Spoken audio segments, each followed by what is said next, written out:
How to Persuade a Loved One to Seek Professional Help by Margarita Tartovsky.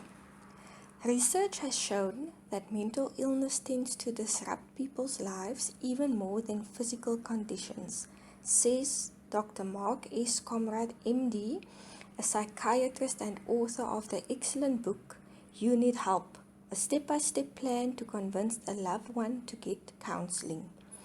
On average, a person with depression is at least 50% more disabled than someone with arthritis, asthma, or diabetes, according to this report by the Center for Economic Performance's Mental Health Policy Group. The good news is that treatments for mental illness are highly effective. The bad news is that only 1 out of 3 people might actually seek help, and some research suggests that the people who need help the most are typically the least likely to get it. People understand that you can't treat a lump in your breast on your own, Dr. Comrade said, but that same understanding doesn't extend to mental illness. Self-reliance is deeply embedded in our society's psyche, he said. That becomes problematic when anything that's the opposite of self-reliance, such as dependency, is viewed as weakness and something to be ashamed of. People might worry about appearing weak if they seek counseling, and they might turn that stigma inward and see themselves as weak, Comrade said. Another big deterrent is lack of insight. Many people with mental illness simply don't think they are sick. That's why it's critical for families and friends to step in and help their loved ones realize they need to seek counseling. Don't worry about meddling in their lives, Comrade said. Rather, you have the opportunity and power to improve and in some cases save their lives. Warning signs. In You Need Help, Comrade lists the specific signs along with real-life examples that signal an individual needs help. These are some of the signs. Behavior that scares you, such as a significant temper. Problems taking care of themselves or regulating their behavior, such as ignoring basic hygiene, engaging in reckless acts, or drinking and acting aggressively. Problems with thinking, such as becoming disoriented, seeing or hearing things that no one else does, or forgetting important facts. Intense feelings, such as profound anxiety about leaving the house. Problems interacting with others, such as withdrawing from the people they love. Inability to work, such as not holding down a job, or diminishing grades or effort in school. Experiencing trauma, such as abuse or the death of a child. Ultimately, the key is to look for what Comrade calls a change in baseline. In other words, is your loved one acting differently in any area of their life, including work or home?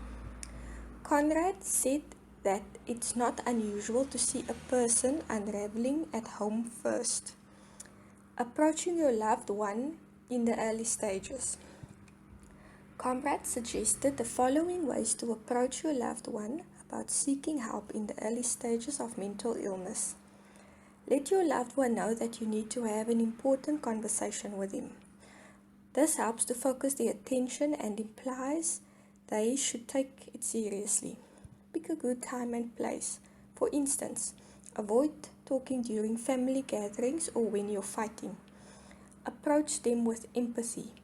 You might say something like, "I know this is really hard for you, but I'm talking to you because I love you. If I didn't care, we wouldn't be having this talk." Be prepared for the person to be upset and try not to get defensive. Use I statements such as, "I'm concerned about you." Ask for a gift, literally. Ask your loved one to give you the gift of seeking help, whether it's for your anniversary, a holiday, or your kid's birthday. Here's an example from Conrad's book. Getting a consultation with a psychiatrist about your mood swings would be the best thing you could do for our little girl's birthday. It's better than anything else you could possibly give her. Please do it for her. She, more than anyone, needs you to get some direction and proper help. More help than I know how to give you. Facilitate this process by finding a professional and scheduling an appointment.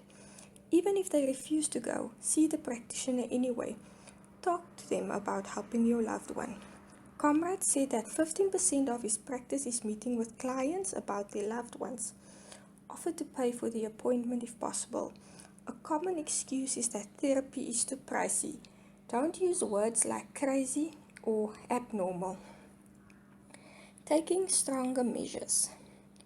When your loved one has little insight into the illness, their rationality is diminished or refuses to get help, you'll need to take stronger measures. Comrade called these strategies therapeutic coercion, which is asking to tough love. An especially powerful tool, he said, is to explain to your loved one that families come with certain privileges and responsibilities.